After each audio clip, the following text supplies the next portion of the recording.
Hoje eu estava orando pela manhã.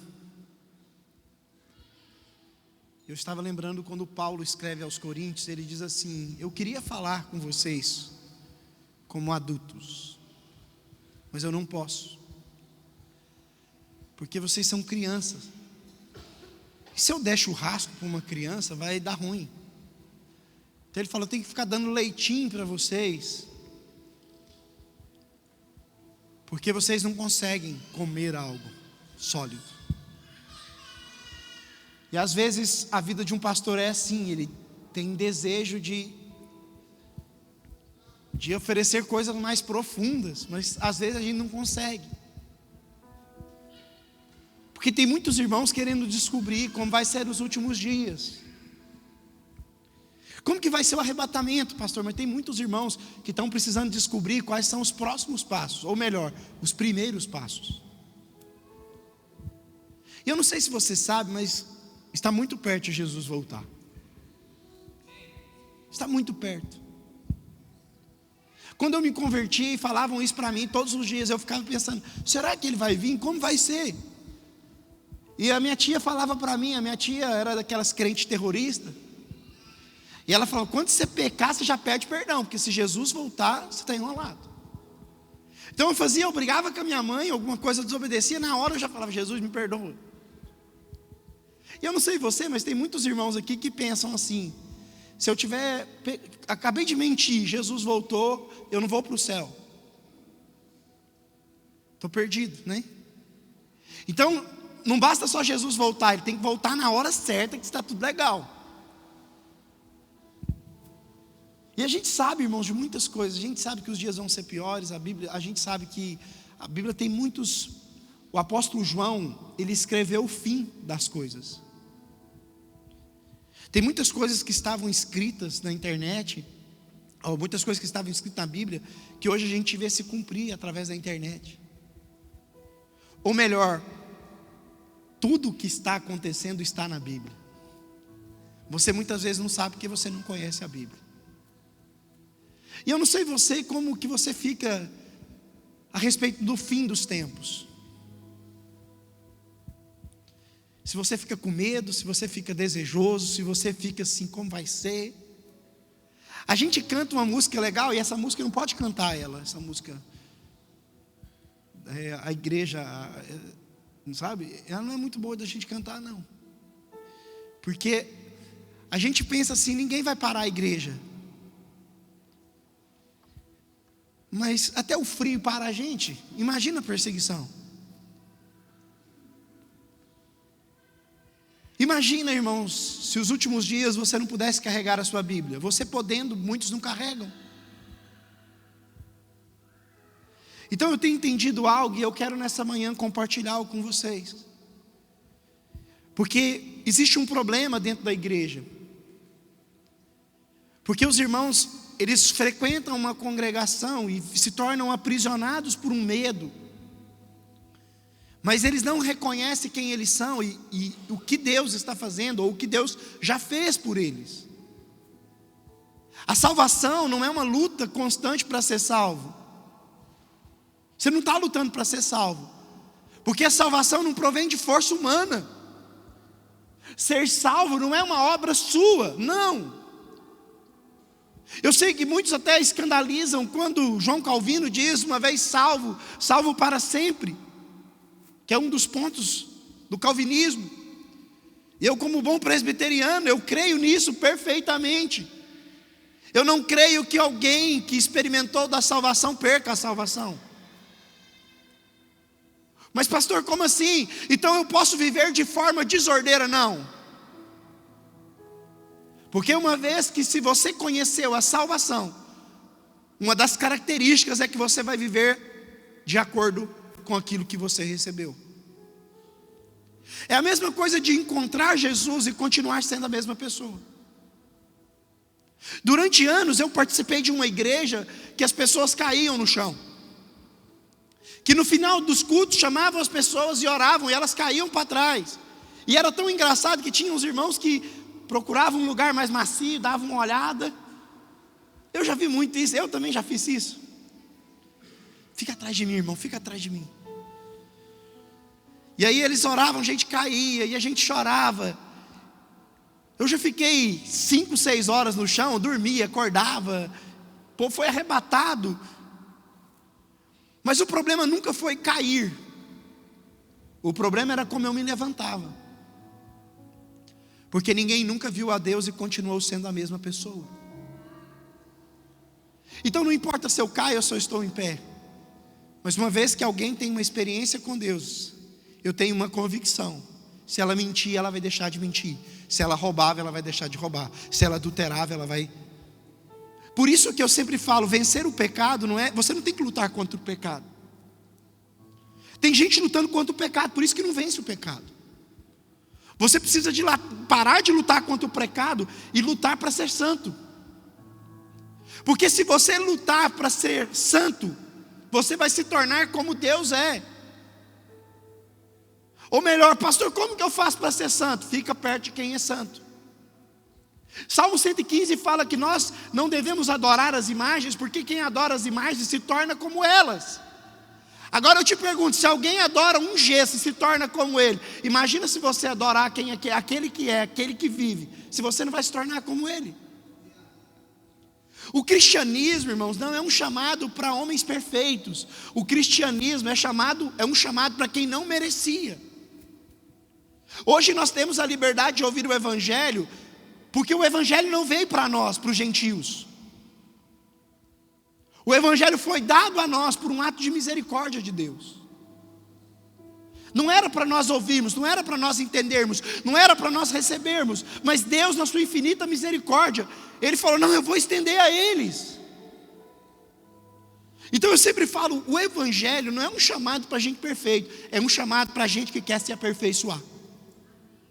O problema não é ter defeito, o problema é não reconhecer os seus próprios defeitos.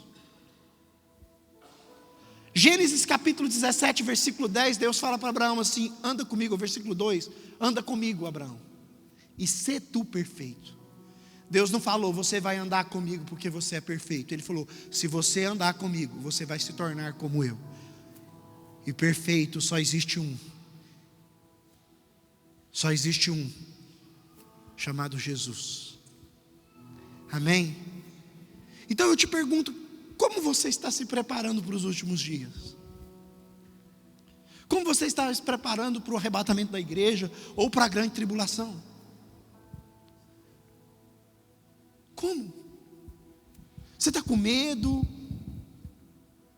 Se Jesus voltasse hoje, agora.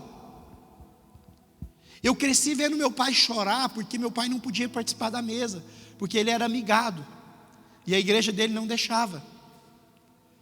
E o meu pai chorava todos os dias falando assim: Deus, não me deixa morrer sem tomar a Santa Ceia. Vanessa é testemunha. E o dia que a minha mãe assinou o documento para o divórcio, a primeira coisa, minha mãe largou do meu pai, mas depois não queria assinar. Mas o dia que ela assinou, eu estava do lado do meu pai na hora. Meu pai falou: agora domingo eu tomo Santa Ceia. E ele chorava porque durante anos ele ansiou a ceia. Ele falava: a ceia é um selo que um dia eu vou cear com Jesus. Irmão, se Deus dependesse da nossa perfeição para nos levar para o céu, talvez nenhum dessa plateia, inclusive o pastor de vocês, não iria para o céu. O céu não é um lugar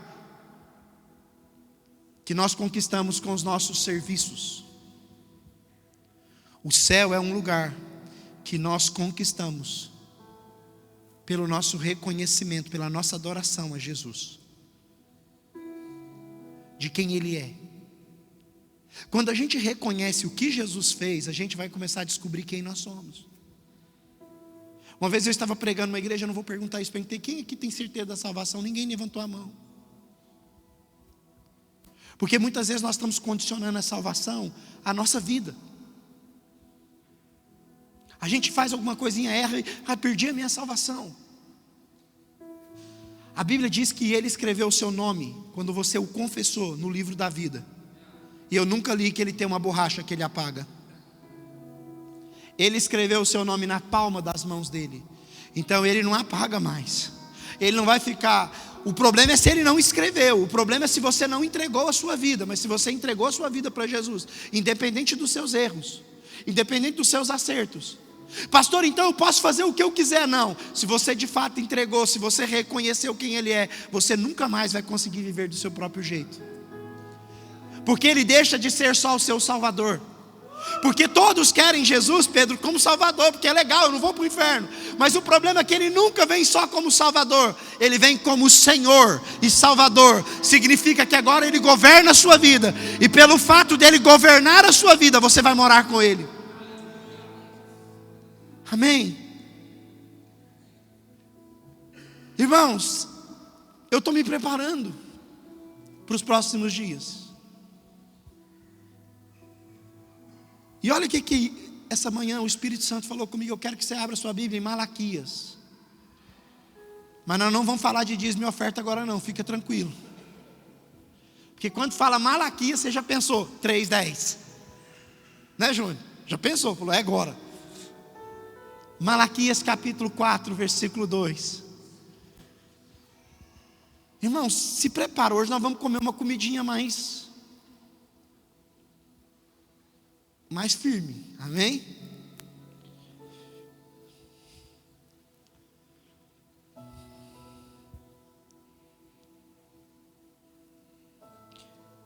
Diz assim, mas para vós, 4:2, Malaquias capítulo 4, versículo 2. É o último livro antes de Mateus.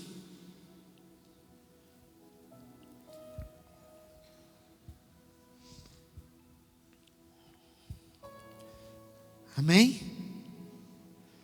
Diz assim, mas para vós que temeis o meu nome, o sol da justiça nascerá com cura nas suas asas, e saireis e crescereis como um novilho na estrebaria,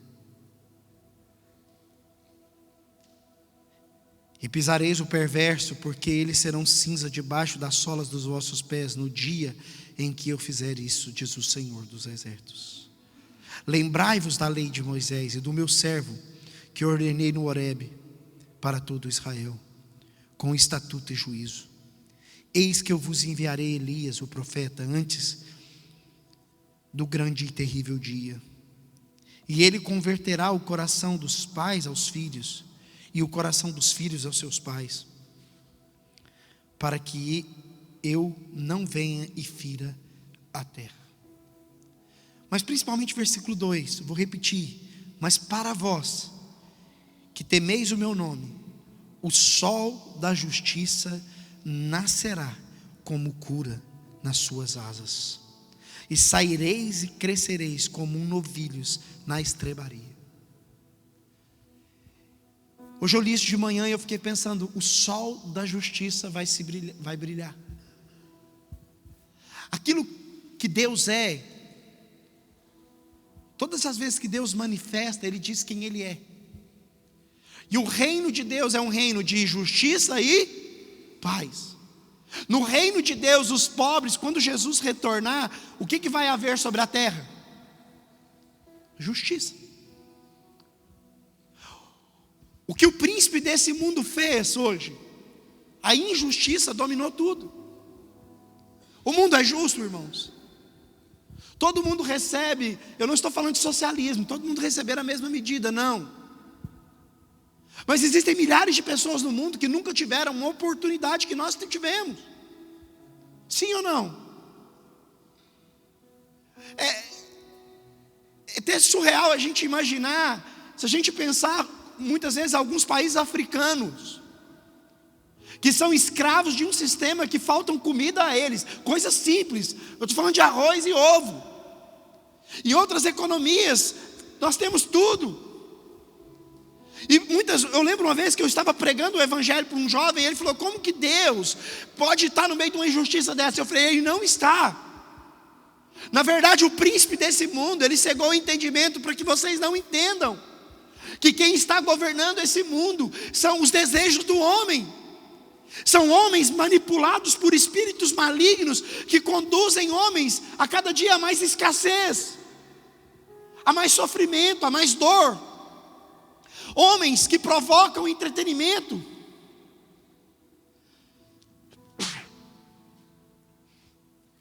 Homens que estão nos entretendo com um monte de coisa, para que a gente não veja o que está acontecendo. Existem, irmãos, milhares de pessoas do nosso lado aqui, a poucos quilômetros, da Ucrânia, que perderam tudo. E não só da Ucrânia. Eu não sou um pastor judaizante que fico orando para que Israel destrua tudo, não. Quantas milhares de famílias que foram atacadas em Jerusalém, Israel, e perderam seus entes queridos, mas quantas outras em Gaza, que não tinham nada a ver com Hamas e foram bombardeadas e perderam tudo. Quantas crianças estão no hospital agora por causa vítimas de guerra, e guerras movidas por terra, por território, por poder, mobilizada por homens de ternos, que eles só querem uma coisa, eles não querem dinheiro, porque eles já têm todo o dinheiro do mundo. Então a gente vê o mundo sendo construído uma base de injustiça. A gente vê o mundo a cada dia, uns têm, outros não têm, e o que não tem eles até tiram dele. E esse cheiro chega aos olhos de Deus, porque Deus não conhece a injustiça, porque Ele é justo. Deus não colocou um homem numa metrópole, Deus colocou um homem no jardim. Porque a metrópole fala sobre o desenvolvimento humano, aquilo que o homem pode produzir. O jardim fala de algo que está pronto, que Deus deu para o homem. Existe um plano de Deus, existe uma vida de Deus, existe um projeto de Deus. Existe uma nova terra, irmão, você não vai para o céu para ficar, aleluia, glória a Deus, não. Existe uma nova vida. Você vai ganhar até um novo corpo. Você que é meio gordinho, fica tranquilo, lá não vai ter bariátrica. Não, Manuel, lá não precisa esperar, filho. Sabe, Pedro, lá não vai ter um sarado, outro magrinho, não. Nós vamos receber um corpo glorificado. Nós vivemos dias tão terríveis que até as comidas que você leva para sua casa, para os seus filhos, estão cheias de coisa que não deveria. A gente leva 1 litro de leite, o leite fica 30 dias no mercado, mais 30 na sua casa, e você toma e isso não faz mal nenhum, porque tem, sabe o que ia nos defuntos, formol? Está lá no leite. Lá em Goiás pegaram, lembra, né? Que estava jogando formol no leite. Mas por quê? Porque as pessoas não estão preocupadas com quem vai tomar o leite. Elas não estão preocupadas no que pode tornar aquilo. Elas estão preocupadas em produzir mais dinheiro, mais recurso. Porque a injustiça é uma característica do príncipe desse mundo. E todo homem que pratica a injustiça é semelhante a Satanás. Mas todo homem que vive na prática de justiça, ou lutando pela justiça, é semelhante ao Filho de Deus. E o que Jesus está falando, o sol da justiça, a justiça virá sobre a terra, e Ele vai trazer cura. Cura para quê, irmãos? Cura para todos aqueles que foram injustiçados. Às vezes eu paro e fico pensando, por que Deus mandou a igreja cuidar dos pobres? Porque a igreja cuidar dos pobres é um grito para dizer para o mundo: aqueles que representam Deus estão na sua pequenez de força, tentando fazer algo para aqueles que são menos favorecidos. A igreja não olha para os pobres, irmãos, com desprezo. Uma igreja que olha para os pobres e fala: não, eles são pobres, elas não entenderam. Uma igreja deve olhar para os pobres dizendo: eles são semelhantes a nós, mas eles estão num estado que eles não deveriam estar. Então por isso eu preciso estender a mão a eles. Se eu estou mais alto, não é porque eu sou melhor, é porque eu preciso trazer ele para onde ele está. É como se a gente tivesse sentado na mesa e um monte de gente embaixo da mesa, e a gente chama essas pessoas: senta na mesa, vamos comer conosco. Deixa eu te fazer uma pergunta: você pode comer no restaurante que você quiser? Não. Porque existem restaurantes aqui no Porto que o seu salário não é compatível. Talvez para você almoçar lá você teria que juntar o mês inteiro, o ano inteiro.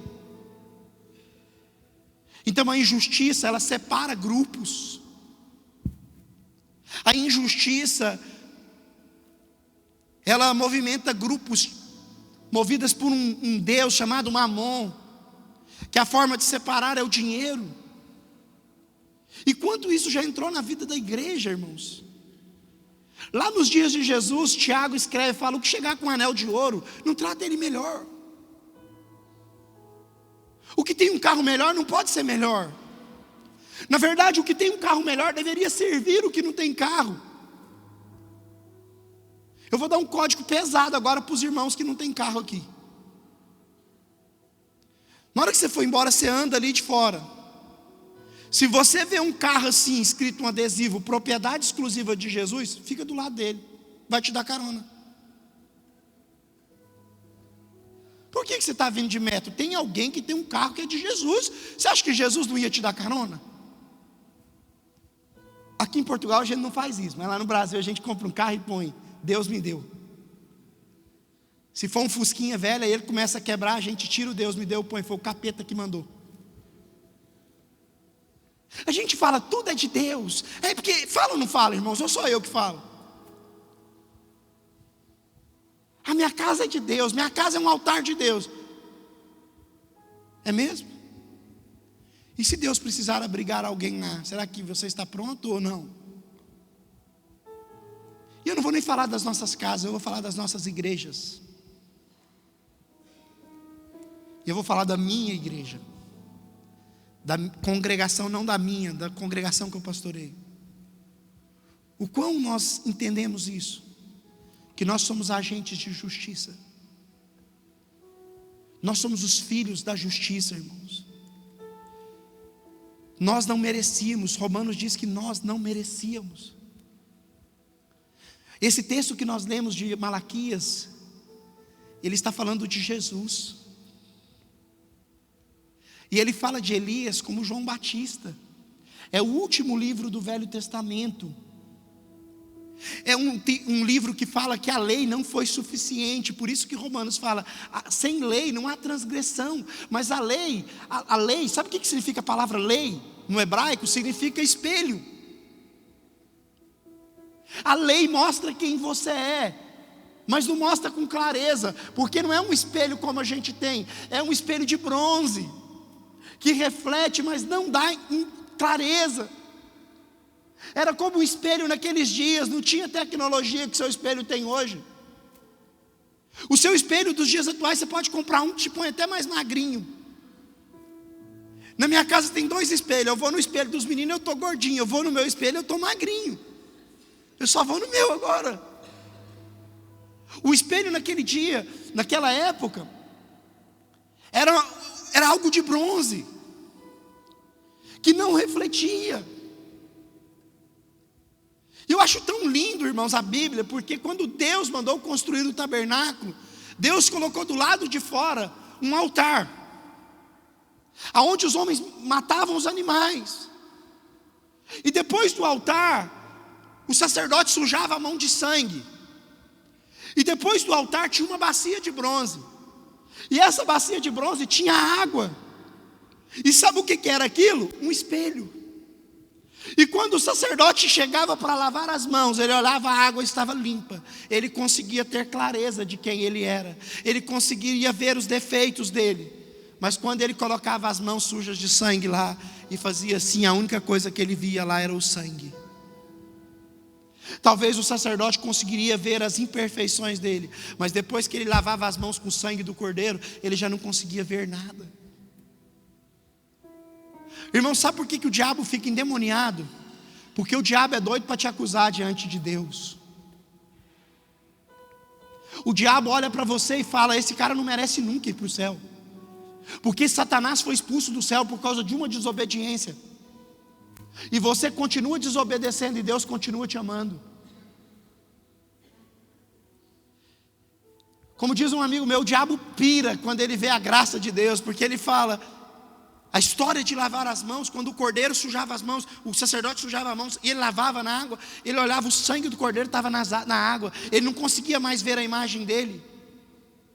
Enquanto nós éramos seres humanos comuns sem Cristo, nós conseguimos enxergar as nossas imperfeições, nós conseguimos ver os que nos separavam de Cristo.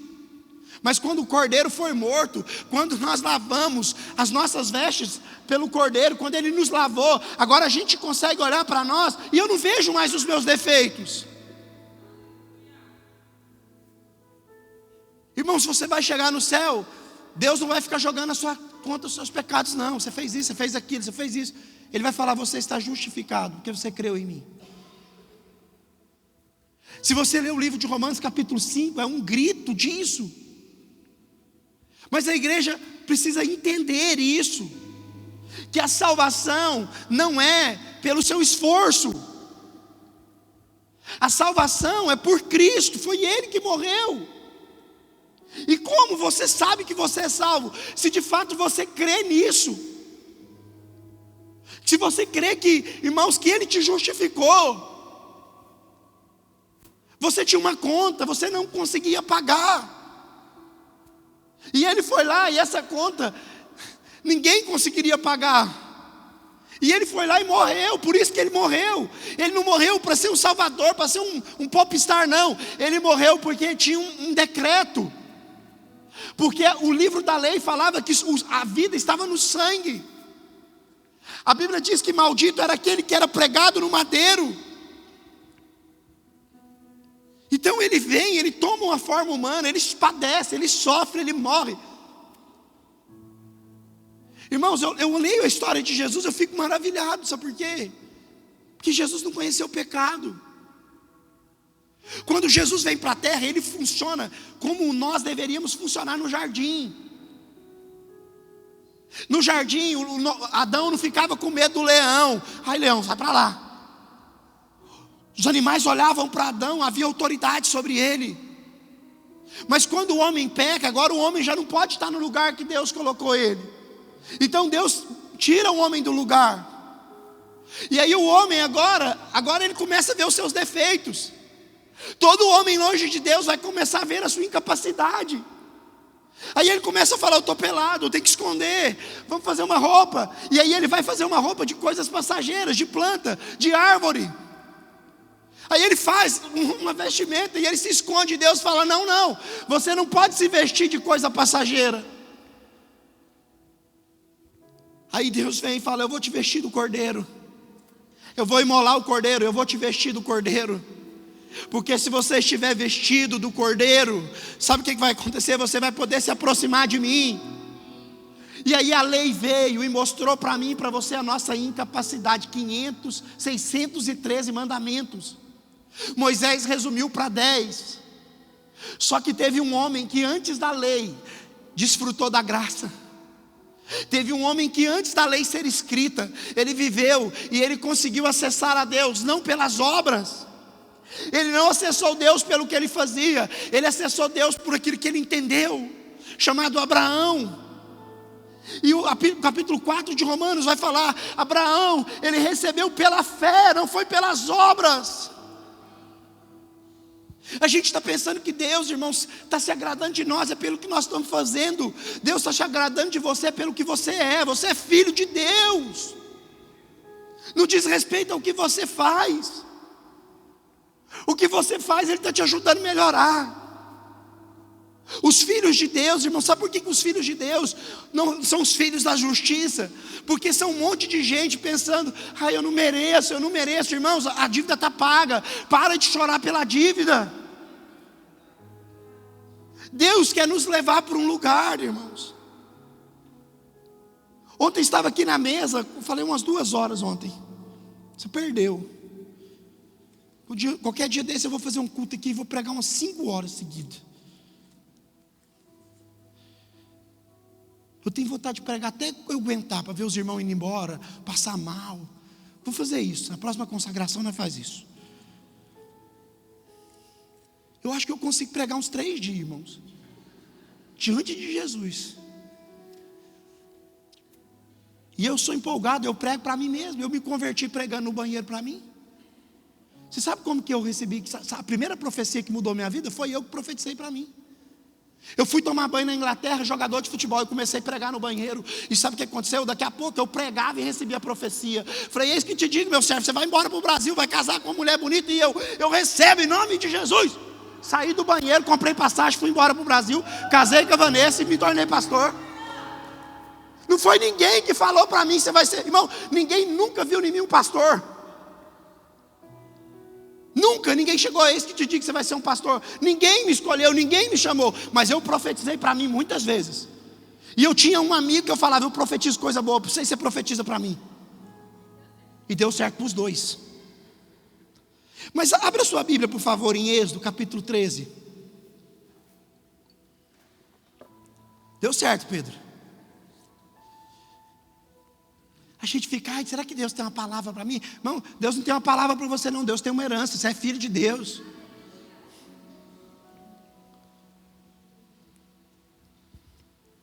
Versículo 13, olha aí, Lu. O Pedro, essa parte, quando fala 13, ele pula, né? 12,5 então, Pedro, vamos lá. 13. E todo primogênito da jumenta resgatará com um.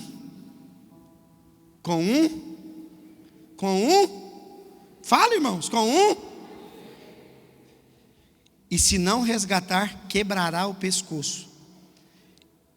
Vamos ler de novo. E todo primogênito da jumenta resgatará com um cordeiro. E se não resgatar, quebrará o pescoço. Preste atenção. Deus está falando de um cordeiro. Só que no meio da história bíblica, Deus estabelece um princípio. Deus fala assim, vocês vão herdar a terra. Mas tudo que vocês forem fazer, quando as vacas de vocês derem os frutos, o primeiro fruto é meu. Quando Israel sai para a guerra, eles vencem Jericó, eles não puderam pegar nenhum parafuso de Jericó. Por quê? Porque o primeiro despojo era de quem? Era de Deus.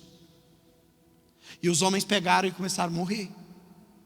Existe uma lei do princípio, do primeiro, Deus estabeleceu. O que Deus quer ser na nossa vida, irmãos? Buscai primeiro o reino de Deus. Ele não busca quando você puder, ele fala, tem que ser primeiro. Então Deus estabelece uma lei, ele fala assim, você tem que buscar primeiro o reino de Deus. O primeiro mandamento é qual? Amar o seu próximo como a ti mesmo? Não, amar o Senhor teu Deus acima de todas as coisas. Tudo que é primeiro na Bíblia está falando de princípio, da ordem. O princípio determina o fim de tudo. Por isso que o cordeiro morre no princípio, porque para ele vencer no fim. Aí esse texto está falando assim, toda vez que nasceu um cordeiro, o primeiro é meu. Quando nascer um outro bicho, o primeiro é meu. Mas quando chega no jumento, eles falam assim, o jumento, você não vai entregar para mim. Quando nascer um jumento, você vai fazer o quê? Você vai dar um cordeiro pelo jumento. Você pode ficar com o jumento, mas você vai me dar um cordeiro pelo jumento. E se não tiver dinheiro para comprar o cordeiro, o que tem que fazer? Quebrar o pescoço do jumento. E eu entendi hoje, orando de manhã, que qual é a diferença do jumento com o cordeiro? Porque o jumento, ele serve por serviço, ele não pode entrar no templo. Jumento tem que ficar do lado de fora do templo, ele não entra onde Deus está. E você vai entender que o jumento está ligado ao serviço, às obras, à força. O jumento, ele está ligado na Bíblia. Se você for ver, Abraão montou no jumento para ir levar Isaac para o sacrifício. Mas quando ele chegou no pé do monte, ele deixou o jumento e o povo, ele falou, até aqui vocês podem vir, até ali vocês não podem ir. Então ser filho de Deus está ligado ao serviço. Deus não nos chamou para ser salvo, para receber a salvação e morrer. Ele nos chamou para a salvação e falou, agora vocês vão prestar um serviço para mim no meu reino. Mas não é um serviço qualquer, vocês vão se tornar uma testemunha. Vocês vão entender o que eu fiz na vida de vocês, para vocês mostrarem para os outros. Só que no sacrifício, não pode ser jumento. No sacrifício não pode derramar o sangue do jumento, porque tem que ser do cordeiro. Porque o jumento, ele está indo andando, quando ele tem perigo, sabe o que ele faz? Ele empaca. Ele empaca, ele não vai. Lembra do jumento quando viu o anjo? Ele empacou, ele falou, não vou mais. O jumento, diante das situações, ele para. O cordeiro, até quando vai ser morto, ele não reage. O cordeiro, você está levando ele para a morte, ele está indo, ele não fica, eu não vou. Jesus está falando, vocês não vão, como filhos da justiça, vocês não vão poder ser como, vocês não vão poder me entregar uma oferta de serviço só. Não é baseado no serviço de vocês que vocês vão ser salvos. Vocês vão receber o galardão baseado nisso, mas a salvação não.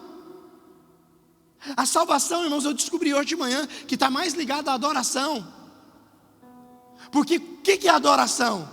A gente pensa que adoração é música, é o ministério cantando. Adoração não é isso. Adoração está ligada a sacrifício, aquilo que eu entrego para Deus. Então, se você entregou a sua vida a Jesus, sabe o que você fez? Você adorou Ele. Agora, quando um cordeiro era imolado, ele não ficava, eu não vou morrer, eu não vou, eu vou até ali no templo, não. Então os filhos de Deus estão ligados o próprio Filho de Deus, ele veio como um cordeiro. Ele se entregou por nós. E sabe o que eu acho lindo? Porque quando Jesus, no capítulo 21 de Mateus, está com os discípulos, ele chama os discípulos e fala assim, vá na cidade e busca um cavalo manga larga para mim entrar. Foi isso? O que ele falou?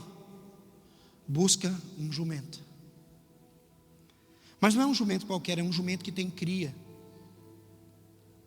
Aí eles vêm, trazem o jumento. Jesus monta no jumento. E se você for atentar ao texto, as vestes de Jesus cobriu o jumento. E o jumento levou Jesus até o templo, até Jerusalém. Ele levou, ele conduziu. A impureza, a lei olhava para aquilo e falava, o serviço está sendo coberto pela majestade do Cordeiro. O sangue que vai ser derramado, o serviço levou o Cordeiro para ser morto. Mas não é sobre o serviço, não é sobre o que nós fazemos, não é sobre o que nós produzimos, é sobre o que nós nos tornamos. Quando quebra o pescoço do jumento, sabe o que acontece com ele? Sabe o que? Ele morre. Só que não é na hora. Ele fica num estado vegetativo. Agora ele já não consegue mais prestar o serviço que é carregar o peso. Agora ele não tem estabilidade. E daqui poucos dias, ele não morre na hora, ele vai morrer. Mas quando você entrega um cordeiro no sacrifício no altar, ele não sai de lá esperando para morrer, ele morre lá. O que Jesus estava tentando falar para mim e para você é que a verdadeira adoração e a verdadeira manifestação dos filhos não é gente que está ficando capengando, é gente que está se entregando para morrer, para ressurgir com Ele. Não é alguém que tem força, é alguém que é frágil. Não é alguém que é perfeito, mas é alguém que não é perfeito, mas que está colocando a sua vida diariamente no altar. Sabe, irmãos, eu tenho entendido isso. O justo vive pela fé. Deuteronômio capítulo 22, sabe o que diz? Não colocarás, é uma lei, não colocarás o jumento com o boi para puxar o jugo. E eu falei, mas por quê? Sabe por quê? Porque o jumento empaca, o boi não. O jumento tem mais força, ele tem capacidade de andar mais longe do que o boi com peso. E eu acho tão lindo que a Bíblia vai falar, não coloque jugo desigual. Aí Jesus no capítulo 11, versículo 28 de Mateus, ele fala, tomai sobre vocês o meu jugo. Ou melhor, seja a minha dupla. Vamos do meu lado. Não vamos ter jugo desigual, viva igual eu estou vivendo. Se você fazer o que eu estou fazendo, você vai ter descanso. O meu jugo é leve, é suave. Eu não tenho algo pesado. Durante anos, muitos irmãos converteram e falavam, e agora o que eu tenho que fazer? Irmão, você não tem que fazer nada. Você não precisa ser ninguém no reino de Deus. Você não precisa ser apóstolo, você não precisa ser profeta, você não precisa ser serafim, surubim, nada. Você precisa ser filho de Deus. Pastor, o que eu tenho que fazer? Você tem que começar pelo princípio. Você precisa adorar a Deus. A sua vida tem que ser uma oferta de sacrifício. Eu estava pensando hoje, quando eu orei, só entre aspas, por que tem muito casamento que não dá certo? Porque a mulher é igual um boi de forte, e o homem é um jumento, fica empacando a vida dela. Não consegue. Um boi não consegue subir numa estrada muito pequena, mas um jumento consegue passar em qualquer lugar. Então não dá para ser desigual. E por que eu estou falando isso? Deus falou, não coloque o jumento com o boi. Falou o jumento que está habilitado para o serviço. Quando ele chegar no lugar da adoração, deixa eu te falar, o judeu não se tornava impuro por montar em um jumento. O jumento só não poderia entrar no templo, no lugar onde Deus procurava adoração. Deus estava falando, eu não quero que o serviço entre no lugar que tem que entrar o cordeiro. Irmãos, durante anos você ficou pensando que Deus quer o seu dinheiro. Deus não quer o seu dinheiro, Deus quer você. Aí eu vou trabalhar para manter a obra de Deus. Irmão, pare de trabalhar se for preciso, mas dê a sua vida para Ele. Deus não é miserável, Deus não é pobre. O céu não está em crise, precisando da sua ajuda, não, é você que precisa dele. Eu vou fazer alguma coisa, eu tenho que fazer alguma coisa, eu tenho que me entreter com alguma coisa, porque então desvio do evangelho. Não, meu irmão, você precisa entender quem ele é. Quem ele é suficiente. Mas sabe por que a gente tem que entreter?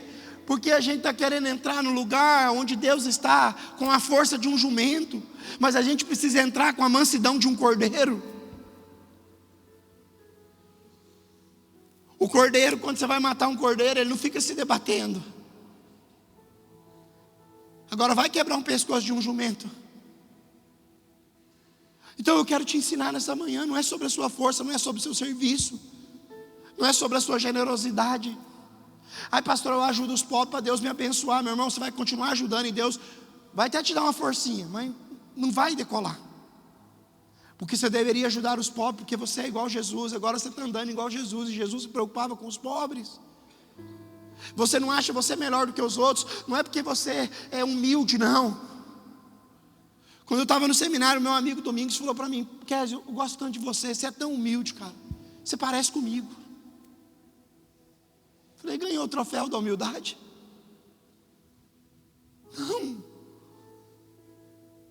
Não diz respeito o quanto eu me ocupo na casa de Deus. Irmãos, tem muitos homens e mulheres que vão trabalhar a vida inteira na igreja, vão chegar diante de Deus e Deus vai falar, eu não te conheço. Você não é conhecido pelo serviço que você presta, você é reconhecido pelo filho que você se torna. O jumento pode sim servir para levar o rei até a glória. O serviço pode sim ser um instrumento para levar você até o propósito. Na verdade, eu quero terminar aqui dizendo o papel da igreja. Deus quer demonstrar a glória dele aonde você está, na camada que você está. Se você é um professor, se você é um Uber, Deus quer demonstrar isso aonde você está. A glória de Deus quer se revelar nesse lugar, através de você. Não adianta você orar para o poder de Deus vir na sua vida. O poder de Deus, irmãos, Deus não quer revelar o poder dele, porque ele já revelou o poder e não deu certo. Os homens que viram o mar se abrir, os homens que viram o pão cair do céu, abandonaram ele. O que Deus quer revelar, sabe o que é? Não é o poder, é o filho, é a obediência. O que Deus quer revelar não é a força do jumento, ele quer revelar, sabe o que? É a simplicidade do cordeiro que vai e se rende. O cristianismo vai ser poderoso, irmãos, quando nós entendermos isso.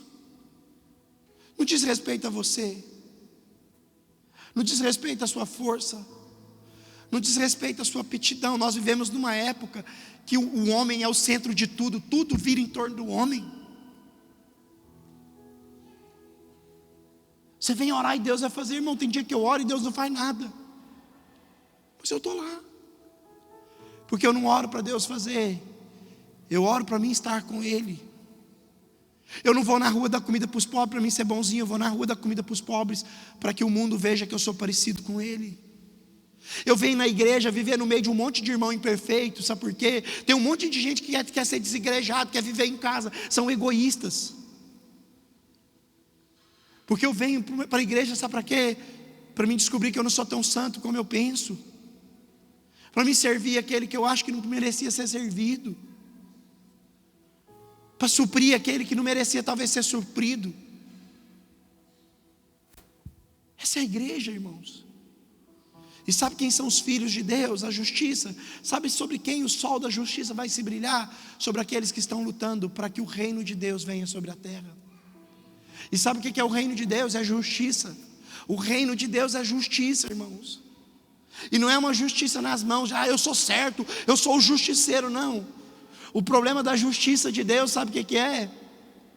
É porque é uma justiça acompanhada de compaixão e misericórdia. É uma justiça que não dá para entender, porque um homem merece o inferno, mas ele estende a mão e fala: eu vou padecer por você. Que tenhamos o mesmo sentimento de Cristo. Qual foi a última vez que você pagou uma conta de alguém?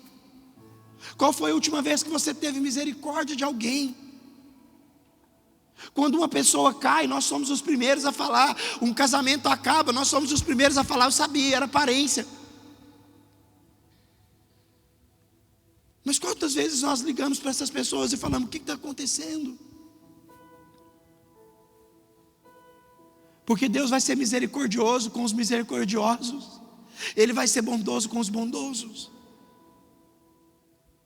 O céu não é um lugar de gente boa. O céu é um lugar de gente que entendeu que pela sua força não pode ir a lugar nenhum. Pastor, o meu ministério não flui. É porque você entende ministério como serviço.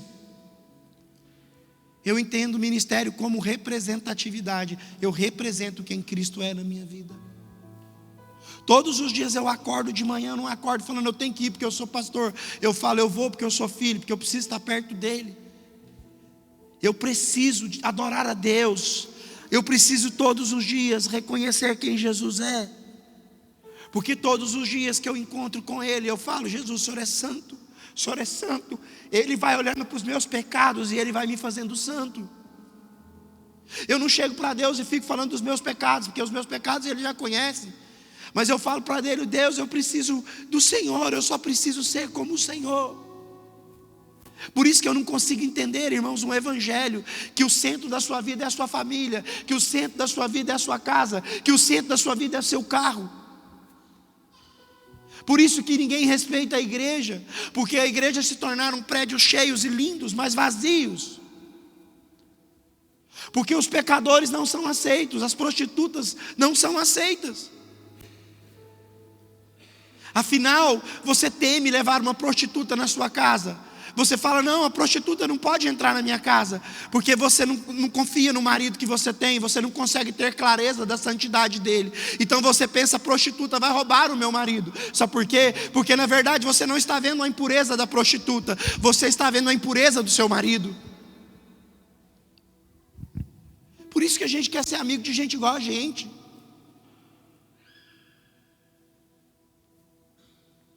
Eu lembro um irmão que chegou aqui na igreja, eu recebi no mínimo 10 recomendações dele. Pastor, esse cara não deu certo lá de um, o outro não deu certo, ele não deu certo. Eu falei: então aqui é o lugar dele, aqui ele vai dar certo. Porque não importa se você deu errado onde você passou. Não importa, a igreja não é um lugar que pede currículo. A igreja é um lugar que estende o perdão e que estende a mão.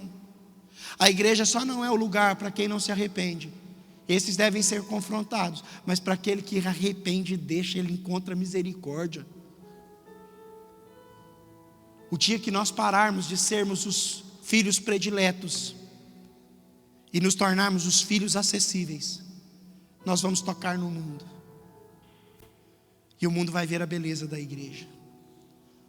O mundo não vai ver o nosso serviço, o mundo vai ver a nossa adoração. Porque o serviço é vão. Tudo que eu faço na minha vida, eu faço para adorar a Deus. E aí eu termino falando o que Paulo diz: quer comer, quer beber, tudo o que façais, façais como para o Senhor, para a glória do Senhor. Então viva, para de olhar para os seus defeitos, para as suas incapacidades. Começa a falar: Jesus, me ajude. Eu estou aqui, eu quero ser como o Senhor. Sabe? Esses dias eu vi um pastor falando na internet, os irmãos, para os irmãos não dar trabalho, você dá trabalho para eles. Eu falei, Satanás, quem deu trabalho para o homem foi o pecado, irmãos. O que Deus deu para o homem foi um descanso. Deus não deu uma ocupação para o homem. Quem nos ocupou foi o pecado. Porque Deus não queria nos encher de tarefas, Deus queria que nós contemplássemos a Ele. E eu termino aqui dizendo o seguinte: você que trabalha, Deus não está à procura do seu serviço, Deus está à procura da sua adoração. Eu vejo homens negociando os domingos, e eu vou dar um alerta para vocês: tome cuidado, irmãos. Você tem um culto na semana que você para buscar a Deus, e você deixa de vir ao culto por qualquer coisa. Por qualquer coisa que acontece, não, hoje eu não vou porque eu tenho um trabalho, é uma oportunidade. Isso não é uma oportunidade, isso só revela as suas prioridades. Eu não estou falando que você não pode faltar de um culto, não. Mas isso revela a prioridade do seu coração. Eu sempre falo para minha esposa assim, eu vejo casamentos que ruíram. E eles não ruíram no adultério, eles ruíram antes, quando homens deixaram de priorizar algumas coisas. Então eu sempre falo, todos os dias eu falo primeiro Deus, depois a Vanessa e meus filhos. Hoje o meu filho teve um compromisso, eu chegou aqui, parecia que faltava parte de mim. Faltava parte de mim, eu falei, Vanessa, que sentimento ruim. E eu fico imaginando às vezes Deus, como Ele fica quando você falta. Deus fala, durante a semana Ele já não me encontrou, fiquei esperando Ele no domingo, Ele não veio. Aí você vai orar e fala, Jesus, me dá dinheiro. Deus fala, não preciso te dar, porque para mim te dar, você tem que adorar. Você está com a força de um jumento, você não está como um cordeiro. 1 Samuel diz que Deus enriquece e empobrece, irmãos. Não diz respeito à sua força, diz respeito à sua fidelidade. Você quer andar no reino de Deus com a frequência do mundo? No mundo você vai ter que trabalhar. No mundo você vai ter que trabalhar 24 horas por dia. No mundo você vai ter que ser mais esperto. No mundo você vai ter que fazer extra. Com Deus não. Primeiro que com Deus você não vai nem correr para trás dessas coisas do mundo. Você vai se aprender a se contentar com pouco. E aí quando você se aprende a se contentar, Ele vai te dando. Sabe por quê? Essa frase é a mais forte. Se você esquecer tudo disso, Deus não vai te dar algo que vai roubar você dele. Porque o que Deus sempre quis foi estar com você. Tudo que te tira de perto de Deus é Satanás que está te dando. Porque Deus criou toda a terra, criou um jardim. E sabe qual que é o ápice da criação? Ele com o homem no jardim, trocando ideia. Pastor, minha vida não está dando certo. Não está mesmo, é suas prioridades. Você está colocando o serviço em primeiro, você está colocando sua família em primeiro, você está colocando um monte de coisa em primeiro. Não tem como dar certo. Porque o serviço não pode adorar a Deus. Troque o serviço pelo Cordeiro. Troque a sua força pela confiança. Troque a sua vontade pela fé. E você vai viver como os céus quer que viva. A terra que Deus vai nos levar, irmãos, preste atenção nisso. Deus não está construindo o céu. Está pronto. Quando o povo acessou Canaã, estava tudo pronto lá. O fruto estava até grande para comer. A gente está lutando por coisa passageira, porque a gente não entendeu a eternidade. A gente está querendo ser aceito. Nós estamos lutando por identidade, porque nós não descobrimos quem nós somos em Cristo. Nós estamos lutando para ser salvo, porque nós não descobrimos que nós já somos salvos. Nós estamos lutando para ser perfeito, porque nós não descobrimos que andando com Ele nós vamos ser aperfeiçoados. É simples. Esse é o Evangelho. não é sobre a minha força, é sobre a minha confiança nele. Sabe por que eu me rendi? Porque eu fiz tanto e não dava certo. Eu falei, eu vou parar de ser bobo, eu vou me render.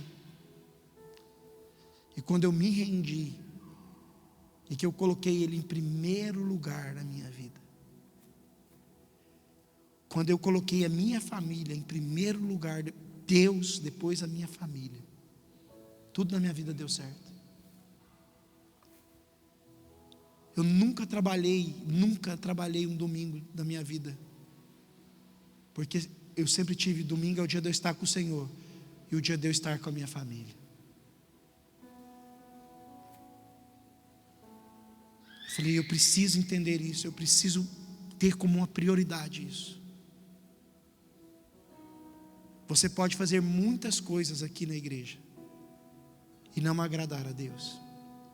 Talvez eu fique até feliz com você e te dê um cargo, te dê um título, né, Rogério? Diácono. Mas Deus não quer isso. Sabe o que Deus quer, irmãos? Que a gente entenda quem nós somos. Amém? Fala para o seu irmão assim, para de ser um jumento. Fala, para de ser um jumentinho. Fala que ele se torna um cordeiro. Fala, o jumento só serve para levar até a porta do templo. Amém? Amém? Duro, né, irmãos? Agora essa semana os casais vão brigar, as mulheres vão falar para os maridos, seu jumento. Fala isso não, viu, irmãos? Você sabe o que é o mais difícil, irmãos? Olha para mim. Depois você vai na internet e dá um Google lá assim, como que um cordeiro morre e como um jumento morre. Quando você quebra o pescoço de um jumento, ele sai esperneando de dor. O cordeiro não, ele só se prostra. Deus não chamou a gente para ficar debatendo, Deus chamou a gente para render. Por isso que Jesus não reagiu na cruz. Porque Jesus estava vencendo o mundo, sabe como? Se rendendo. Por isso que a Bíblia fala que é loucura. Todo mundo lutando, você se rendendo. Todo mundo querendo e você não querendo. E Deus dá para você. Amém? Amém? Feche seus olhos.